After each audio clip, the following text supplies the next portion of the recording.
¿Qué harías si tu hijo de solo 6 años te despertara en plena madrugada, visiblemente aterrorizado, hablándote de soldados romanos que jamás debería haber visto o conocido? Imagina que, entre lágrimas, te dice que estuvo presente cuando el Hijo de Dios murió hace más de 2000 años.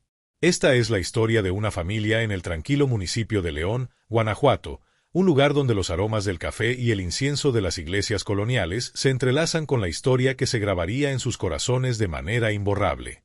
La familia Herrera nunca imaginó que su vida tranquila se vería alterada por algo tan increíble como lo que estaba por suceder.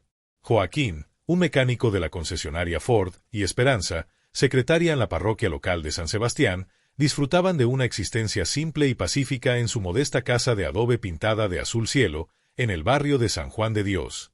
Tuvieron un hijo, Mateo, que nació en una tarde calurosa de abril en 2018, justo cuando las campanas de la iglesia anunciaban el Ángelus. Desde sus primeros días, Mateo mostró ser un niño aparentemente común, jugando con cochecitos y persiguiendo gallinas por el patio de tierra de su abuela Remedios. Sin embargo, algo en su mirada profunda inquietaba a Esperanza. Había en esos ojos negros una sabiduría inquietante que parecía desbordar la inocencia de su edad, como si Mateo hubiera presenciado tragedias que ningún niño debería conocer. Al principio, los extraños episodios en la vida de Mateo parecían simples pesadillas. Durante los primeros años, de vez en cuando despertaba en medio de la noche, llorando y murmurando palabras incomprensibles. Hablaba de hombres con cascos brillantes y de gritos que venían de una colina lejana. Esperanza trataba de tranquilizarlo, creyendo que eran solo miedos normales de la niñez. Pero todo cambió una mañana de septiembre de 2024, cuando la familia acudió a la misa de la iglesia de San Sebastián. Mientras el padre Miguel concluía su sermón, Mateo, tomado de la mano de su madre, se detuvo frente a la figura de Cristo crucificado. Sus ojos se llenaron de lágrimas y sin poder contenerse, susurró entre sollozos: «Estuve allí, mamá. Yo vi cuando él murió. Todo se oscureció». ¿Qué podría significar semejante declaración de un niño tan pequeño? El temor comenzó a apoderarse de Joaquín y Esperanza. Ellos no sabían qué hacer ni cómo reaccionar ante las palabras de su hijo.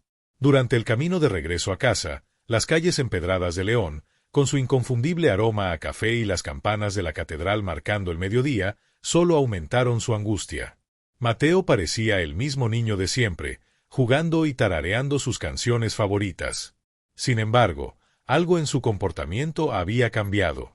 A la hora de la comida, Mateo sorprendió a sus padres al recitar una oración completamente desconocida para ellos, una oración que parecía haber aprendido de algún lugar lejano. «Abba, Padre Celestial, bendice estos alimentos como los bendijo el Maestro, como cuando éramos 5000 y comimos hasta saciarnos». Joaquín y Esperanza se miraron sin entender nada. ¿De dónde había aprendido Mateo una oración como esa? A partir de ese momento, las revelaciones de Mateo no dejaron de asombrar a sus padres.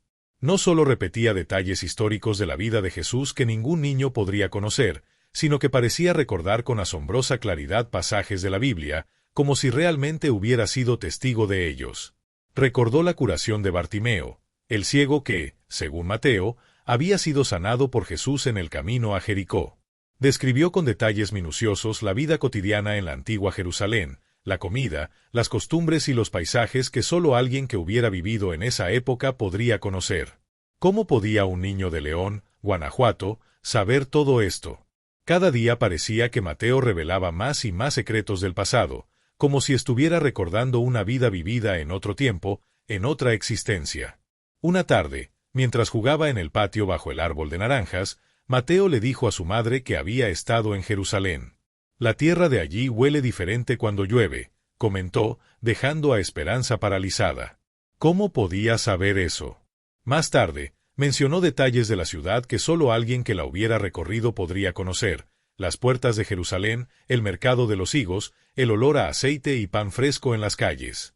Parecía un sueño, pero la intensidad de sus palabras no dejaba lugar a dudas.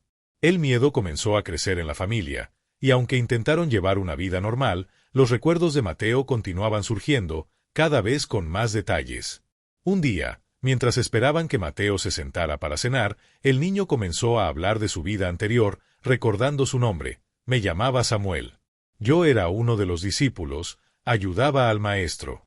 La conexión con la historia bíblica se volvía más fuerte cada día, y los padres de Mateo comenzaron a preguntarse si su hijo realmente había vivido antes. La situación se tornó tan seria que decidieron investigar. Esperanza fue a la biblioteca del seminario, donde encontró información histórica sobre Bartimeo y Samuel, y la información coincidía con lo que Mateo había dicho. Los detalles específicos de su vida pasada coincidían con los relatos bíblicos que ella misma había leído en las Escrituras. Todo parecía indicar que Mateo, de alguna manera, había vivido como Samuel, un joven seguidor de Jesús en los tiempos antiguos. Finalmente, después de semanas de investigar, un visitante inesperado apareció en la puerta de la familia Herrera. Don Evaristo Morales, un cronista histórico de León, propuso una idea sorprendente. Déjenme hacerle algunas preguntas a Mateo. Quiero saber si realmente está recordando su vida pasada. Con la ayuda de la doctora Elena Vázquez, arqueóloga especializada en la región bíblica, comenzaron a someter a Mateo a una serie de preguntas sobre detalles históricos de Jerusalén, de la vida de Jesús, de los lugares y las personas que solo un verdadero testigo del pasado podría conocer. Lo que Mateo les contó dejó a todos sin palabras. Al poco tiempo, la noticia llegó hasta el Vaticano.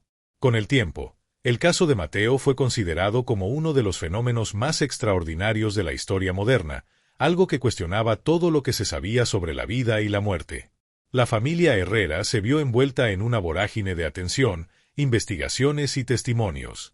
Los expertos de todo el mundo llegaron a León para estudiar el caso de Mateo, un niño de 6 años que parecía recordar su vida pasada como discípulo de Jesús.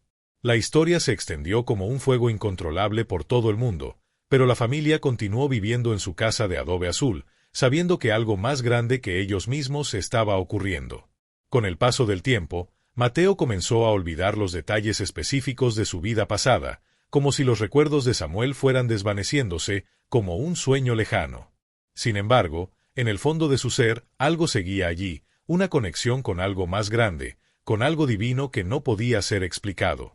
La historia de Mateo Herrera, el niño que recordó la crucifixión de Jesucristo, permanecería en la memoria colectiva, desafiando las leyes de la ciencia y de la fe. La historia de Mateo Herrera, un niño que asegura haber sido testigo de la crucifixión de Jesús, deja una huella profunda en la comprensión de lo divino y lo inexplicable. Con cada palabra que Mateo compartió, la familia Herrera se vio arrastrada a un misterio que desafía la lógica y la fe, y cuya respuesta sigue siendo un enigma.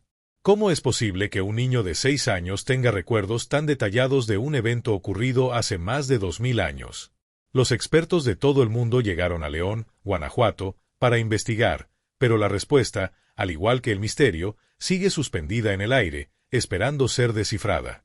Este relato nos recuerda que, a veces, hay historias que no necesitan ser explicadas para ser verdaderas, y que existen fenómenos que van más allá de lo que podemos comprender. Mateo, con su testimonio, ha dejado una marca indeleble en la historia de su familia y en la memoria colectiva de aquellos que se atreven a cuestionar los límites de la realidad. ¿Alguna vez has sentido que conoces un lugar o has vivido una experiencia más allá de esta vida? ¿Te has enfrentado a algo que no puedes explicar, pero sientes que es real? Comparte este video con tus amigos y cuéntanos en los comentarios si alguna vez has experimentado algo inexplicable. Tal vez, como Mateo, tú también guardes recuerdos de vidas que creías olvidadas para siempre.